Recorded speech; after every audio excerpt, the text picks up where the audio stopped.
Our summer 2025 travel plans included a 280-kilometer hike on the Camino Portuguese from Porto to Santiago de Compostela.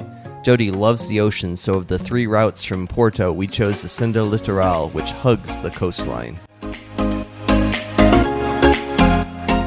Travelers, called pilgrims, have been walking the Camino de Santiago since 900 AD. Tradition is that you would simply leave your home and begin walking.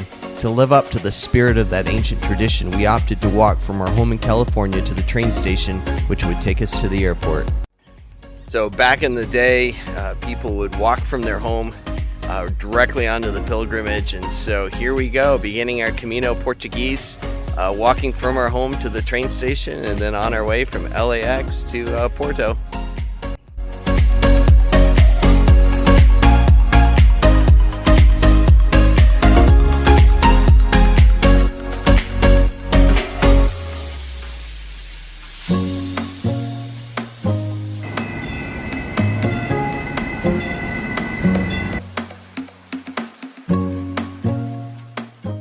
Last in line, baby.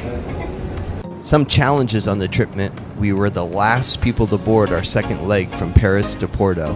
Phew.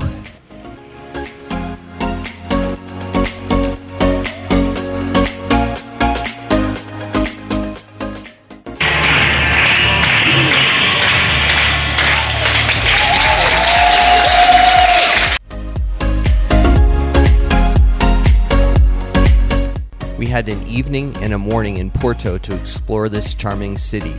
Our hiking plan was to not begin our first day until afternoon, giving us a chance to walk the historic streets and soak in the sights.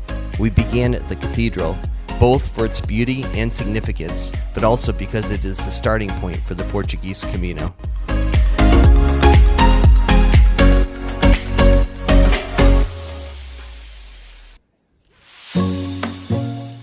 Porto is built on the Douro River and is well positioned to support the production, storage, and distribution of the region's famous port wine.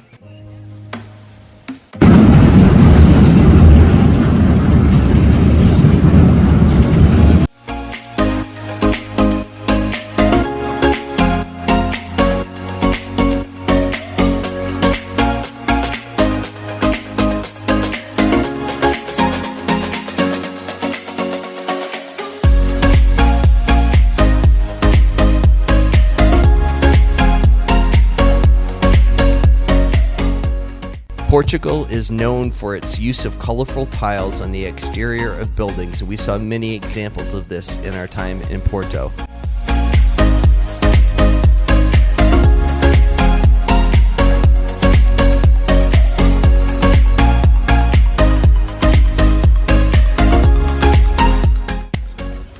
Here we are. This is day 1. We are just left the apartment where we stayed in Porto, and we're walking to the cathedral to hopefully get a stamp and our credential there, and then we are going to walk north to Matosinhos today. It's pretty short, only going about 6 miles today, and we're leaving about midday.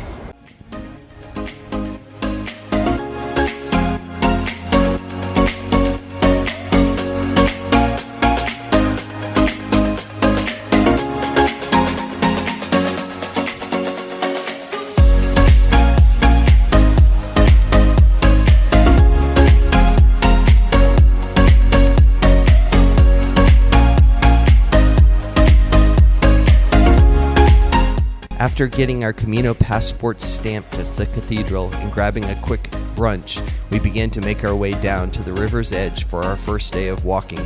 We are opting to take the Sende Litoral, a newer Camino route that is not well marked, but hugs the coastline through Portugal.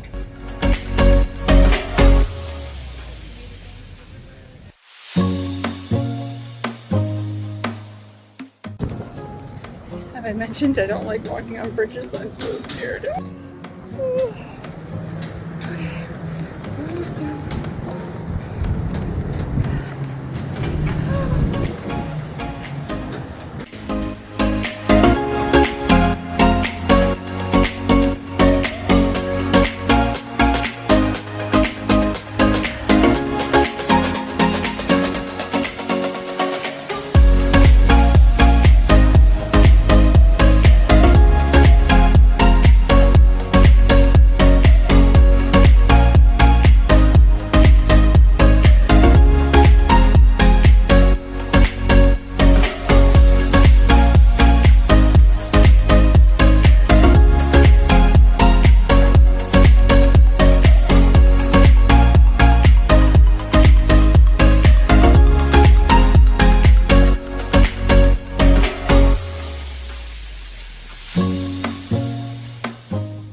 We spent much of the early walk along the Douro River and in the city of Porto, but eventually reached the ocean. The views were outstanding.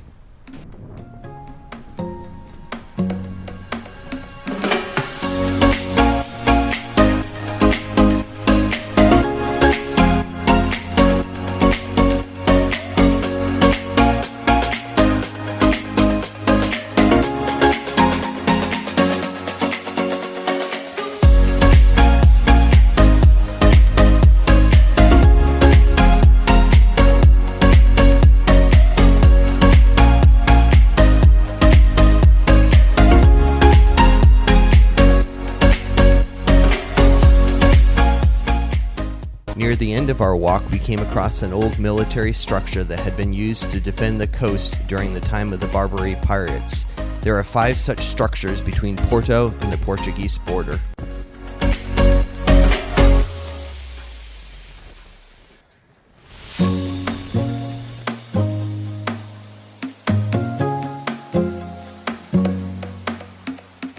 We finished our day by mid-afternoon doing just 12 kilometers, ending in the town of Matosinhos.